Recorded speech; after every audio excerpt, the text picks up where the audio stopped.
I'm going to record this because I think not everyone will join the discussion, and I want us to make sense of this. How have you Course. been? I've been okay. How about you? You've been on the move a lot lately, right? I've been on the move. Yeah. I'm I'm in the low point of my that afternoon plus jet lag low point.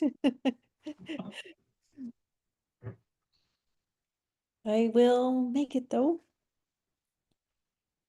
The aid of stimulants.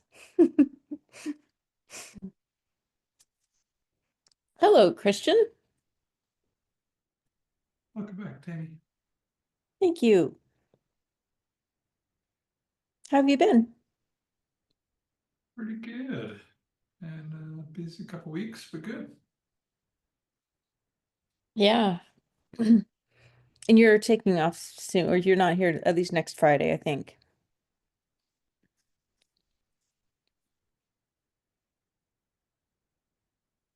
Oh, yes. I might make it. It's Anna's defense next Friday. So depending on how all that goes. So No. Oh, you're not I think leaving I, then. You're you just know, I, celebrating. yeah, I think I blocked it off because we weren't sure exactly what time her Got defense it. would be when. You suddenly had me second guessing where I was going this week. I'm sorry. I fooled you. You're leaving. Hey, Marilee. Hey, Pi. Nice to see you. Or at least your avatar.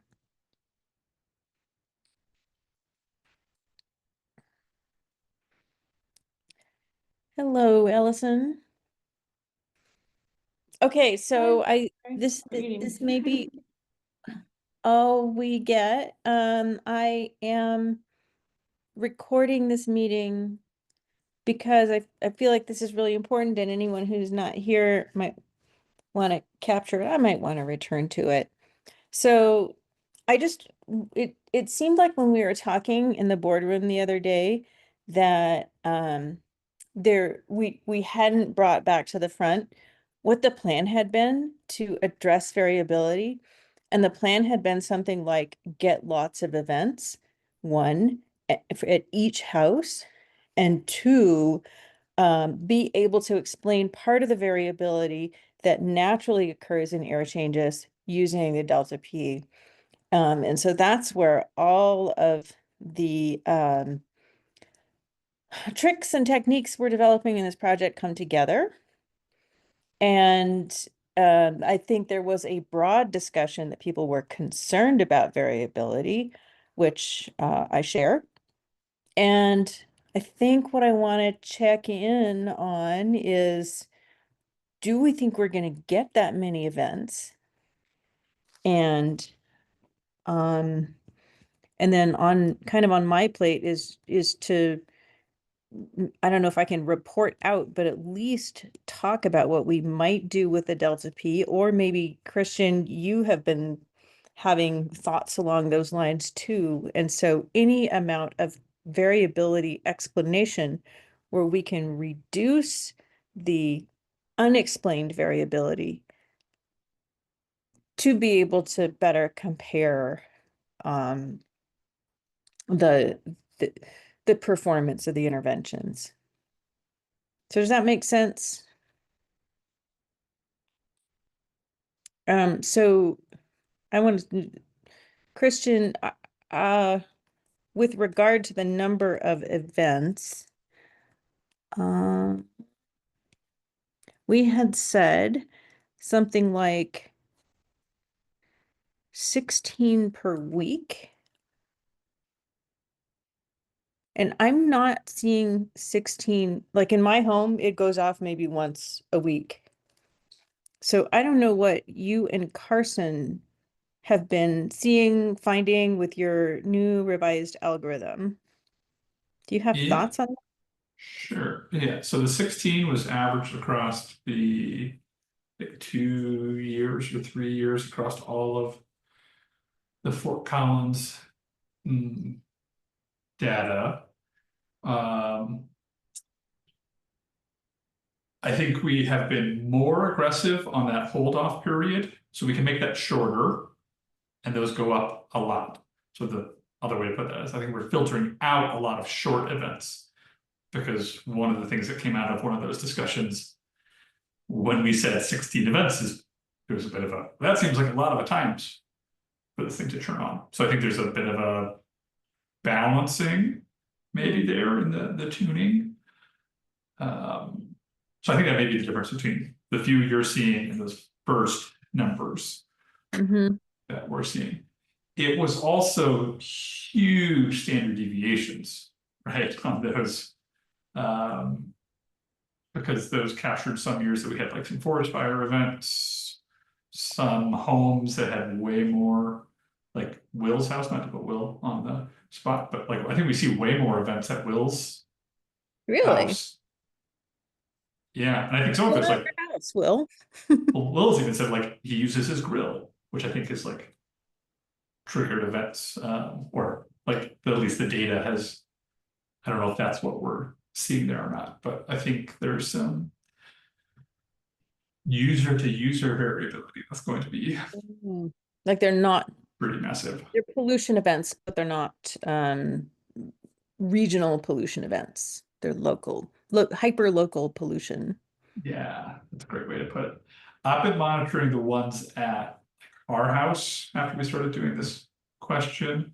Like we see it a lot at our house now when our neighbor is working on their car, which I had never noticed before, but it's every Saturday morning. Which is when he's home.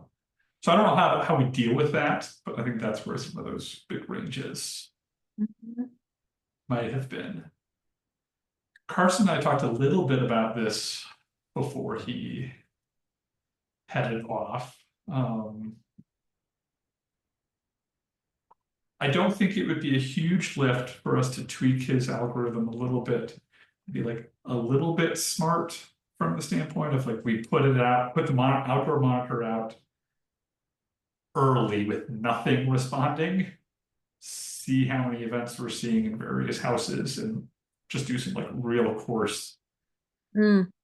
categorizing. This seems to be a heavy event home, medium, low, and change some of those like hold off, which messes with the some of the other research questions, but might balance out how many events we see in houses, right? At least everybody would see some events.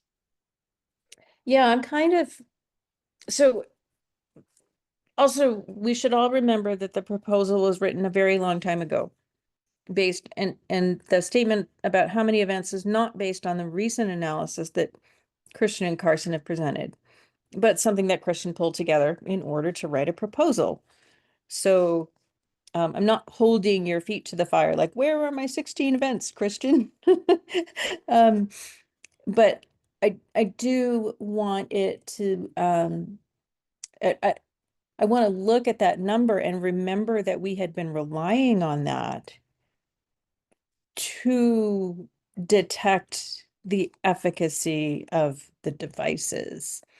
And if we don't have that number, like if we have a house like mine where it seems to have one event per week that's responding to fog and not particulate matter, it's not going to be that useful for the question we're asking. So um, I don't have a I don't have a problem with your idea, Christian, of detecting what kind of house or what kind of neighborhood it is. Um, I originally had this beautiful idea that the neighborhood, the regional pollution would be the same for all of our test houses. And then we would be able to look at how they responded all in unison. I think there's enough variability between homes, and I think some of Christian's data showed this within this for monitors within the same region. That's not going to happen, right? The neighborhoods are very different, whether it's hyperlocal pollution or regional pollution, or semi-hyperlocal. I don't know what to call these things. And so I think we're just relying on each home's events. That takes some of the pressure off because it means that we don't have to install everything all at once. Right. And worry about whether the homes are capturing the same event that occurs throughout the region. Yeah, I think the easiest way for us to up the counts, and this is, I think, the biggest difference between the proposal, we did proposal, and what I think we've kind of decided as we went through is maybe a better one, is do we trigger on everything? Or do we wait for events to be long enough and big enough to not be triggering too often? We counted every spike over a threshold. So I think, as in my mind, it's the balancing act between number of events to see the system go off, or thinking about events that are actually going to lead to outdoor air pollution coming in. And those short duration ones are probably a lot less influential for that. Yeah, I think that's fair. And of course, at the beginning, at the leading edge, you have no idea how long it will last. Do you have the same perception of what an event is that you used to, or has that changed as you've done your analysis? It's changed a lot from, the analysis is, simple from box models are imperfect and we're having to average across lots of homes and all of those sort of pieces. And infiltration models are, as everybody knows after kind of hearing some of Dom's, or not Dom's, Danny's stuff, the last couple pieces, lots of uncertainties there, but they actually seem to need to last a decent amount of time unless the window's open. From kind of like the course calculations. So the short answer to your simple question is, yeah, it completely changed my thought about how often and how quickly we actually need to respond, because I think it's actually a much slower process in To some ways than to I thought. ingest the pollution into the home, you're saying? Yeah.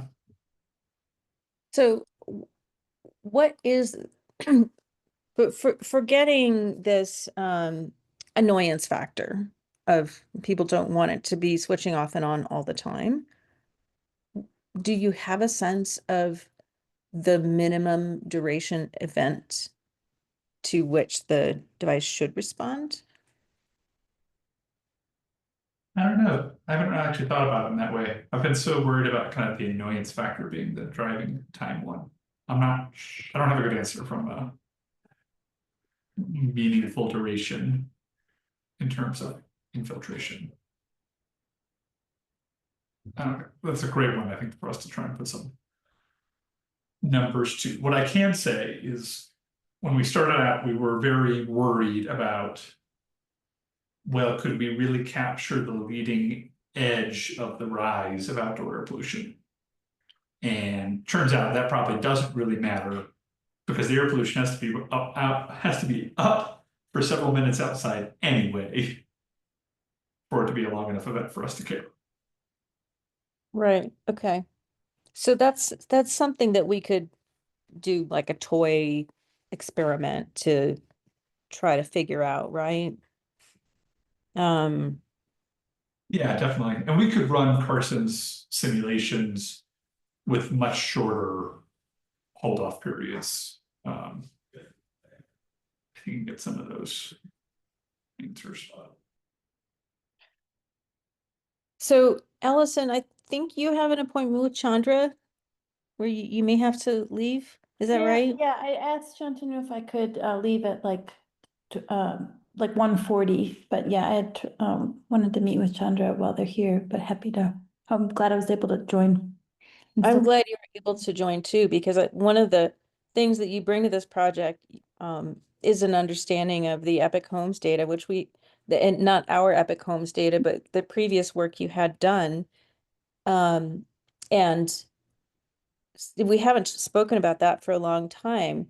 but I'm wondering if you have a sense from the air pollution data that you've observed in the Epic homes.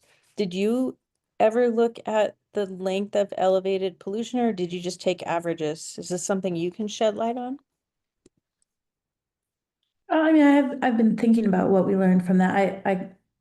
What's the word? I lovingly refer to that as a boring data set. And what was Years boring of about it? extremely boring data. It's not, that's not fair, but if you asked me to tweet about it, that's probably what I would say. Um, um, we did look. Something I'm trying to remember. I don't know if we looked at less than hourly, sub-hourly events, like in a rigorous way. We tended to average our data, but we did like a rolling average. I think the reason I refer to it as a really boring data set is that for the most part, events seem to be reliable within homes. So one thing that like I think resonates with what you've learned from observing other people's homes. Like if you were to find out that you had a participant that had a grill and used it, like then you can count on there being events that are going to be associated with that activity. And I would say that once you know those things, like when we knew that a home had a humidifier, then we knew to expect overnight increases in PM 2.5. So that each home had a characteristic pattern of behavior. Yeah, I mean, were there individual days that sometimes the behavior of them in their home or their home departed from normal? Yes, but for the most part, once once we'd seen a few days worth of data, and this is what Andrew's work really illustrated, once we had 3 days worth of data, then we more or less knew what their pattern was going to be. Mm. Um, for homes that we had significantly more data, like 2 years or a year worth of data, there were days where something unusual could happen, but it was super rare. And more so what we saw was like just a shift from season to season. So Ashley Garrett's did follow-on work to Andrew's work that I would say demonstrated that the pattern within day would persist, but the baseline level, like the indoor PM level, would go up in fall relative to, say, summer in a lot of homes. Mm. But the structure of their daily or their diurnal pattern was very um, homogeneous. I think if I remember right, Ashley's paper got rejected from 2 journals that we submitted it to.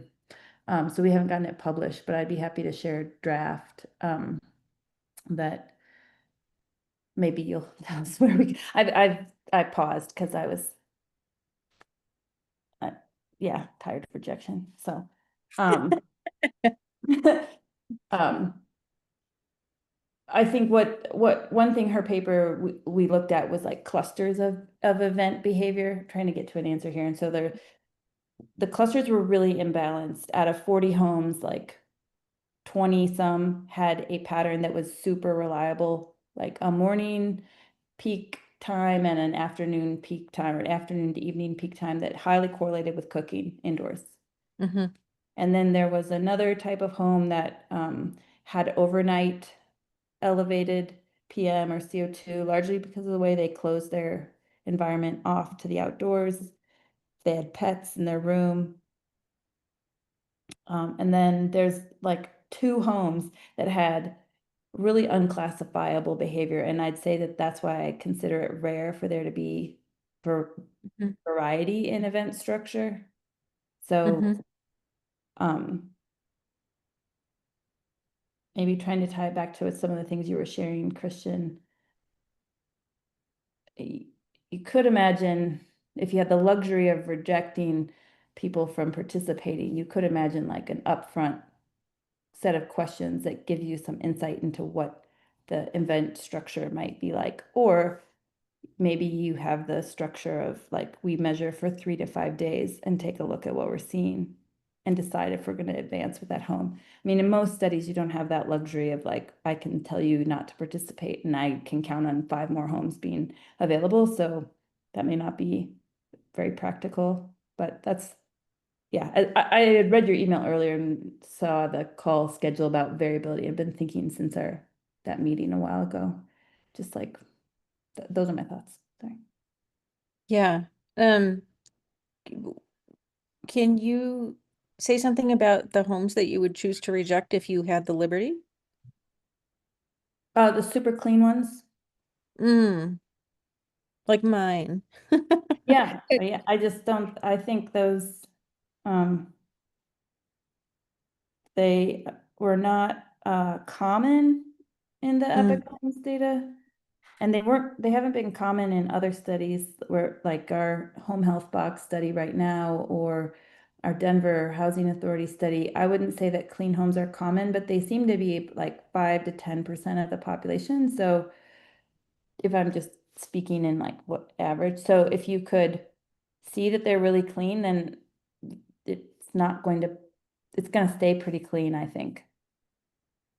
You could argue that they might be the ones where you'd get the most like drop for a wildfire event, like an outdoor event, because they'd actually get dirty maybe, and then you could show that you were cleaning them back to normal. So yeah, I guess I could argue both sides, but I'd probably rule out the clean ones first. yeah. Yeah, so that was kind of my follow-on question to that is like, so people are making their own pollution? Is that what's happening? In the Epic Homes data set? Hmm. Yeah, because I Yeah, guess mostly. I guess I had thought that from the frequency with which Christian's initial analysis showed events, it it felt to me like, okay, there's just outdoor events. And so you pick a home, you will get some events uh to mitigate. But now what I hear you saying is that sometimes you do see homes that don't have any events to mitigate, that it's not guaranteed. Yeah, I don't think it's guaranteed.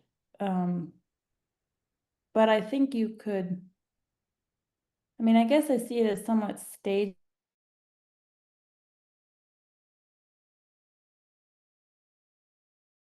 driven right now.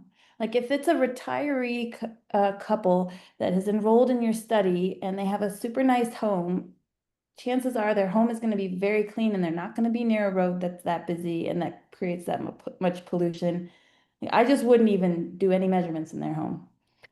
And then some are gonna be like, okay, well, they're a busier family. They have like some pets. They're opening their doors in and out sometimes, and they live on a slightly busier road. It'd be worth measuring in their home for 3 to 5 days just to see, do you get some diurnal variability? But I'm gonna guess it's mostly related to cooking because they've got a family and they're making food a couple times a day.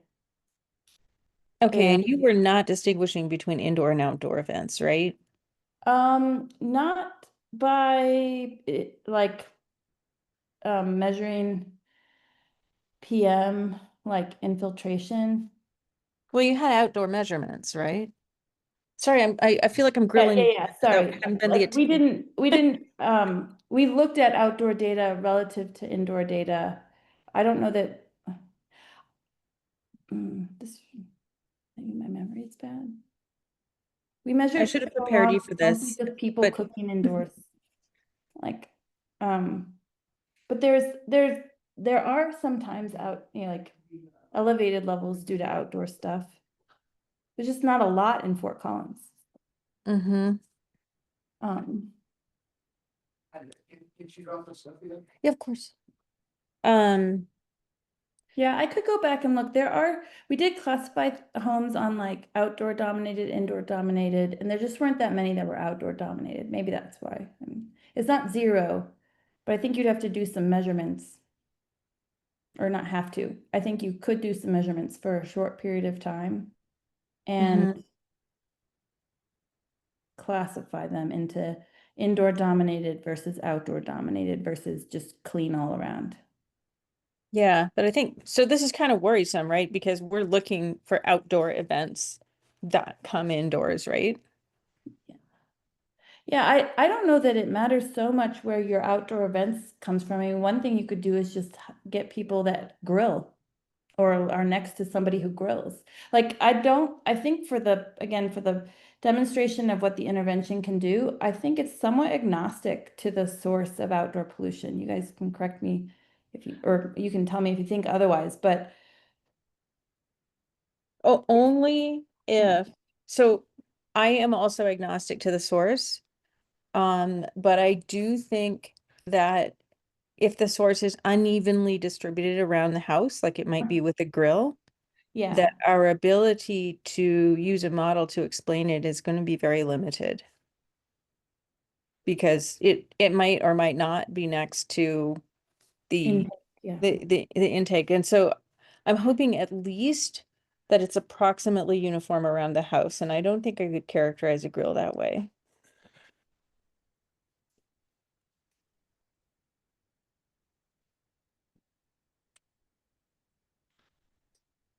Like, guys, I thought we had like an indoor air quality problem. I mean, it's not very funny, but maybe no homes need mitigation. No, I mean, I think that's not, I think it's really like a matchmaker problem, right? It's like if you had if you had Tinder for indoor air quality interventions, like I think who was I was talking with somebody about this recently. I forget who. I can't remember. It might have been one of you, but like 5 to 10% of homes in Fort Collins, I bet you have major outdoor indoor problems.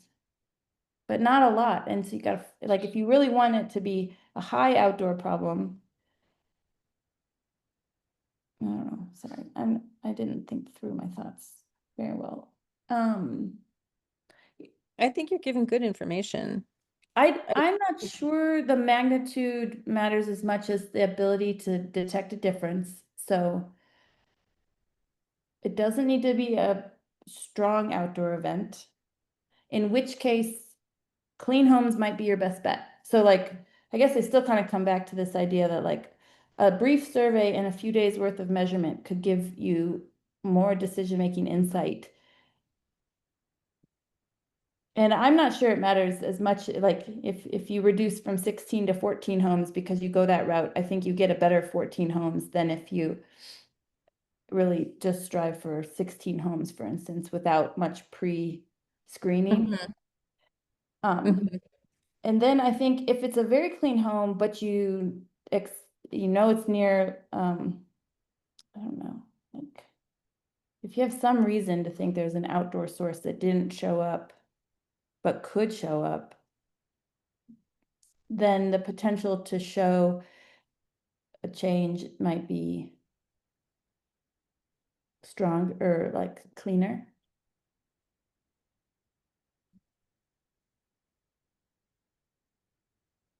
Okay.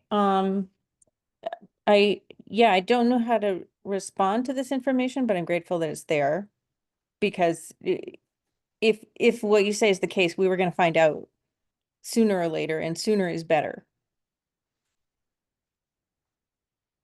Um, yeah, I'm gonna have to chew on that a little bit. Pi, can I ask you?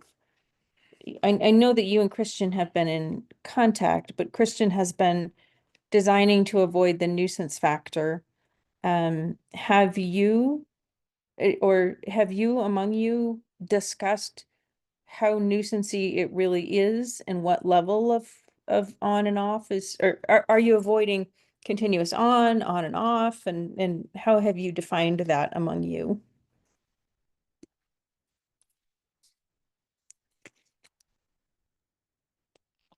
I don't think it was ever no, that hasn't been a defined um, piece. You know, Carson has brought up at the various meetings. Here's where it's at, and this is one we need to decide about. But there is not a firm line there yet. And from the communications and tech team, no, we have not. What do you think, Pi? So Erica and I were going to bring this up on the June 27th meeting, just as a discussion point for the group. So we have like a couple of things that we want to like reach out to the group for and get everyone's opinion. And yeah, I do remember this is one of the things that we wanted to discuss. Can you tell us a little bit about it now? You're free to bring it on at that time, but Yeah, so one of the things was about, it comes at the same time as when and how many times the notification arrives and what triggers the device to be on and off. And if that's the case, what if it's always off? I think it's something that Carson brought up to us back when Christian, Carson, Eric, and I met. Uh, like, how often do you want the device to turn on? And if it stays off, I mean, if it goes to sleep, what's the likelihood that it'll never be turned on again because people just forget about it being there in their house? Eric and I spoke about it, and we haven't discussed it yet. She's been out of office for a while, but yeah, I can make it a point to bring it up when we meet next week and surely have more things to discuss next time. yeah, it seems like something we should dig into because Christian, it sounds like your team has been very conscious about designing in response to it, but we may not have defined what you're avoiding. Like for me personally, and I realize I'm one of these nice, clean house older people who Ellison might reject from a study. But for me, I would rather hear it come on and off a couple times a day than I would know it was working, than have it running for a long time or never running at all. But that is only one viewpoint, but it is a viewpoint that exists. So yeah, I encourage that conversation. Ellison has requested to share her screen Is that possible? before she has to move on to this meeting with our distinguished guest. So this is what I presented a long time ago to this team, I think. So I wanted to bring it up to inform what I was saying, I think with a little more data. Can you see my screen? Yes, I can. Okay, so there are three main slides. This one is trying to show you that bedroom, top row, living room, middle row, kitchen, third row have a different shape than the outdoor pollution PM 2.5, which is the bottom row. So these are homes that I think are not great candidates for an intervention and designed to reduce indoor PM that's from outdoors, because most of the PM indoors is still probably from indoors. So it's going to be difficult to see the impact of an intervention. That's a belief I hold. But that's different than these types of homes, where these are two different examples, although they're both labeled example 1 and 2. The bedroom, living room, kitchen, and outdoor PM all show a very similar shape, which we would take, or we interpreted as being sort of outdoor dominated. And these are averaged over many days. So it's a fairly durable pattern indoors that reflects what's going on outdoors. And then there are homes that are just incredibly clean. And these are some of those homes. You can see the scale is from like 0 to 4, 0 to 2. And outdoors was also relatively clean, but doesn't show, there's not a lot of coherence between the indoor and outdoor patterns.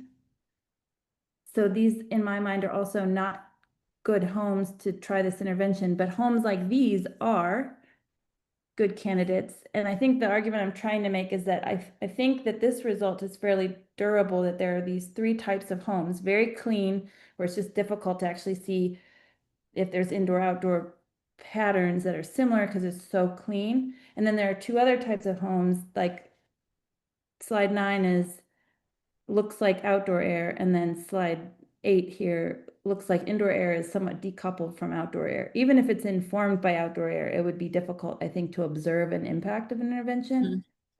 And then the other result I think I was trying to highlight, which I don't know if I don't think I'm going to be able to show with any of these other slides, but I think you could get information on this in a relatively short period of time. That's what Andrew's work showed, which is that the representativeness of even 3 to 5, but certainly a week to 2 weeks worth of data. And we can be very confident that that pattern is going to repeat itself regardless of season, even if the overall amount floats up or down. This similar outdoor and indoor or dissimilar outdoor and indoor is going to be durable for that home. So that's what I think I was trying to Mm. say. Yeah, so I think you're suggesting something like an initial screening phase for homes. And that if I'm hearing you right, once that home is identified, it doesn't matter if it's identified right before the study period or not. Like if it was different by a month, do you think that would affect the results? Not based on what we've seen in the past, Mm. from that that one study, but yeah, I would say that if you identified them now and then enrolled them later, it would probably be pretty similar. Yeah, okay. That is definitely something to think about. Okay, well, the last piece I want to talk about is where are we with regard to being able to correct for particulate matter, or for the variability in the home to explain the amount of particulate matter you would see in the home without an intervention. Thanks, Allison. I'm grateful you were able to attend despite your conflict. That was helpful. And so I have two answers to that. Like, are we good enough yet to predict the amount of particulate matter in the home? The first answer is, I'll give the bad news first, that we feel like we understand the drivers of the home air exchange pretty well, but we haven't confirmed that. And so what we have not done is, although I think we have a decent handle on the pressures and what they do and do not tell us, I don't think that we have not done any comparison with the indoor and outdoor particulate matter as I was hoping to do. Part of that is that I guess the pressures just kind of overwhelmed me. And part of it is that I'm not, yeah, I may have left a gap in the capability. I was hoping that the collaboration with Ellison would support some kind of analysis, and it just wasn't enough. The support we gave to like add another student. What I was hoping to do was we characterized 8 or 7 epic homes. Ellison has long time data on those homes. And so I was hoping to use the year or more long indoor outdoor data to, after we model the home with pressures, then be able to go back and explain what happens in the home. I think you saw from Danny's presentation last week that stack pressure is pretty good. And wind is questionable. I think a thing that Danny did not have to share with you, which is now in his presentation as of 5 o'clock yesterday, was something that you've seen before, but I'll share it again. How much is stack and how much is wind? And so this is my house. And so we're now predicting infiltration minute by minute from the pressures, and it's mostly stack unless it's really windy. And then this is an average of all the houses. So some have more infiltration, some have less. This is combining the pressure data with the blower door test, but most of them are dominated by the stack effect, which is pretty well predicted. And then we can say, and if it's really windy, we kind of know when it's really windy. And so that we might not have a good prediction during that time, but we can predict at least the major driving force in those homes. So, and then this one, not in the presentation, but for completeness, this is all of those. By the way, in case this is hard to interpret, I've just ordered it's kind of a frequency plot, like how many minutes occur at that time, and from lowest to highest total flow. So this bar over here is the greatest total flow. And so you can see when it's really windy, there's a lot of wind and it makes the flow go up. And when it's not really windy, it's dominated by stack, and we can predict most of the time. So you could run a model on this, and I have a model that's connected the predicted infiltration to an outdoor concentration. And so just using, again, a simple box model, we could predict how much of an outdoor event would appear inside. However, we have not tested it. And so that's what gives me great pause, right? It's like, well, we have half the model. And then we just haven't gotten as far as testing it on the indoor outdoor data that Ellison has. So I would like to be able to say, now that we have demonstrated the ability to mostly predict infiltration on the epic homes that we measured, we could go back to those 8 homes and test the hypothesis that we can predict the indoor concentration as long as it's coming from outdoors. Crossing my fingers that 1 or 2 of those homes are the ones that Ellison showed as good candidates. We'll see. So that's where we are. So I don't have a confident answer to that. I have a hopeful answer, but that's not the same as confident.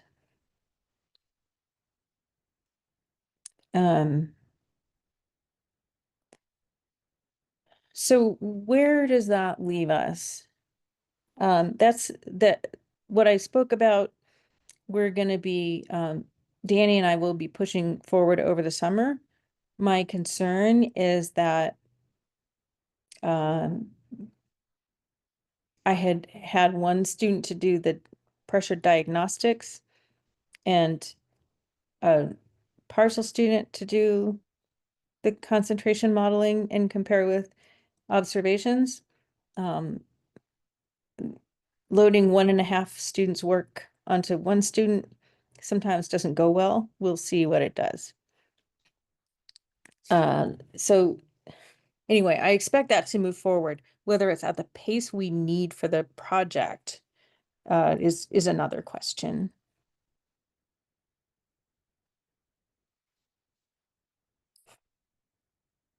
So where does it leave us? It was a very long time ago when I did this power calculation on number of events. And I don't even remember what I did, I was just kind of throwing darts. Well, we estimate this much and that much. And if all those things are right, then this is how many events we need. And I backed out the number of houses from the number of events. So maybe it would be fair to say we need, in number of events times number of houses. And just try to get that number of events by some design.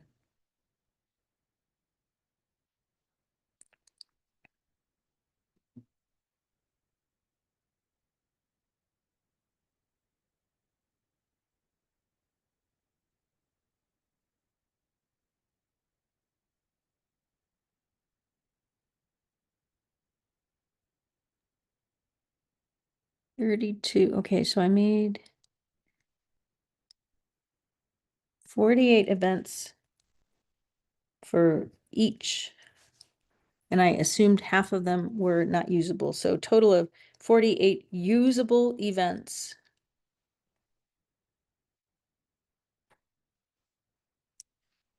So currently assuming that I can pull a rabbit out of a hat and provide some characterization of the amount of outdoor transport that would occur in the absence of intervention. Can we get 48 usable events for each condition?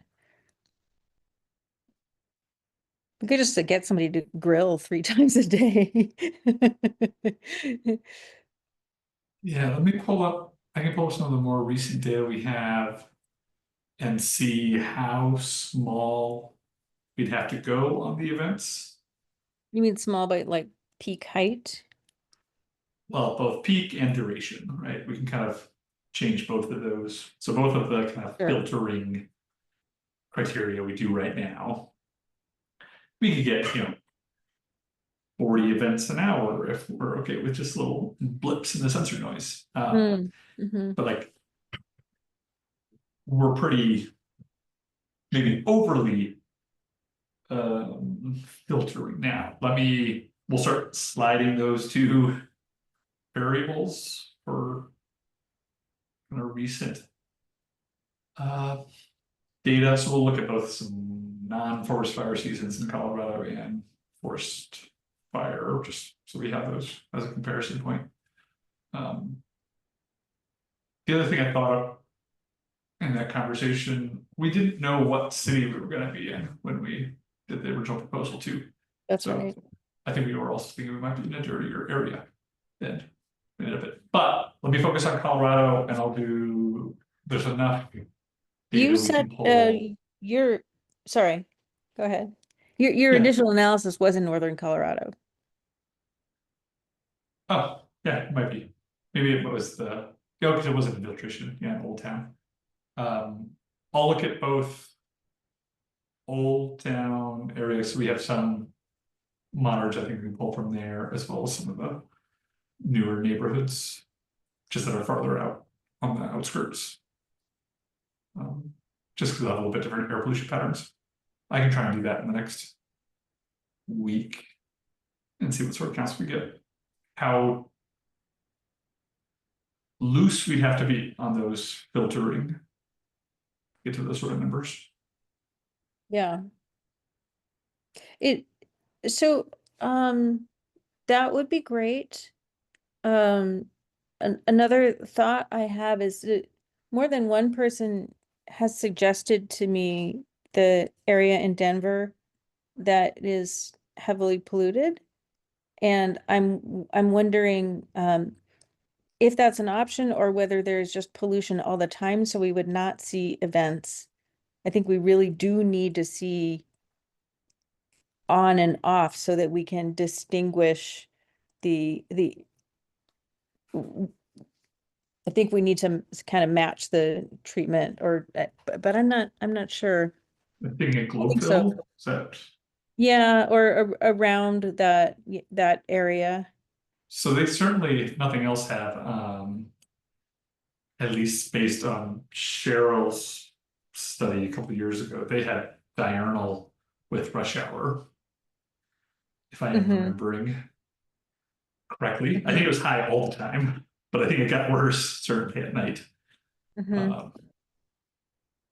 So yeah, it's been expressed to me not just by people who are researchy and who are like, look at this great place with lots of pollution, but also by people who are community advocates, like, oh, we could really use that.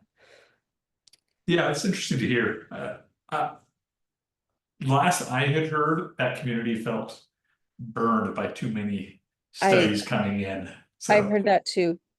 Yeah, I know that Spur has an engagement person working with that community. And then the tour that came through Powerhouse 3 or 4 weeks ago, there were people from that area. Um, yeah, and then we're now also working with Green Latinos. We got somehow sucked into I have Danny and I have become landfill experts and Naomi by accident. And so I think there are connections. Um, and certainly I wouldn't want to approach them in the manner of researchers who really had nothing other than they wanted to study them. I would want to go through somebody who mentioned a need. Danny's also worked with a group in that area. Can't remember their name, but they're the ones who produced those coloring books, the like air quality or the with the superheroes. So, yeah, I fully respect that sensitivity, Christian. Pi has how dependent would be the number of triggered events be on weather conditions or seasons? Yeah, it depends where it is, and Christian can answer better than I. When we first did this, we were specifically looking at winter time to try to capture inversions that would create definite events. yeah, Yeah, other big thoughts? impact, unfortunately. Yeah. What? Just to echo what Tammy says, yeah, it could be pretty major. We've had some of the cleanest air in Fort Collins the last 3 weeks because of the rain. So it's like ridiculously clean. And then today is surprisingly smoggy and nasty for some reason. I don't know why, but You know, I was actually curious about that. When you talk about the air being clean from the rain, because I actually had turned my filter off like 2 days ago because it had, I think at the time I turned it off, I'd been running for like maybe 5 hours straight. And all my windows had been open. I was like, what's going on? So I ended up just like turning it off. Most I turned it off because my windows were open and I was like, felt like it was just wasting energy. But I have been thinking about like how, and I was like, is this because of the rain? But it's like, well, maybe our outside, I don't know, maybe it's just unique to my house. So no, optical counters don't do super well with misty conditions, right? All it's seeing is little droplets, things going past the laser. It doesn't know if that's air pollution or water droplet. So Yeah, mine has really only responded to fog or rain or something. I can't believe we're complaining about people's houses being too clean. This isn't that what we want. Um, so I guess that's all I have. I did want people to know that there was actually a method to the madness, but we have to continue the madness if we're gonna hit that target, right? Um, and so it really does rely on all the pieces, having enough events, being able to predict using the delta P, which is why that thing's in there. And so there was definitely a concern about, gosh, you're going to have so much variability, you're not going to see anything. We knew that. That's why we designed it this way. And so it might be hard to hit, but there's a there's a there's a plan, but then we have to make it make the plan work.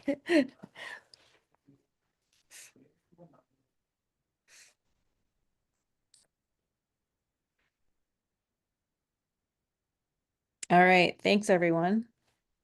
I got nothing else. 48 usable events, that's our target. 48 usable events per condition, right? So if a house goes notification and then automation, it has to be 48 in the notification, 48 in the automation. Okay, so we need giant grills. We need like we should be doing all the houses in Taste of Fort Collins, right? That would help. Okay, so creative ideas, welcome. Thank you. Thank you, everyone.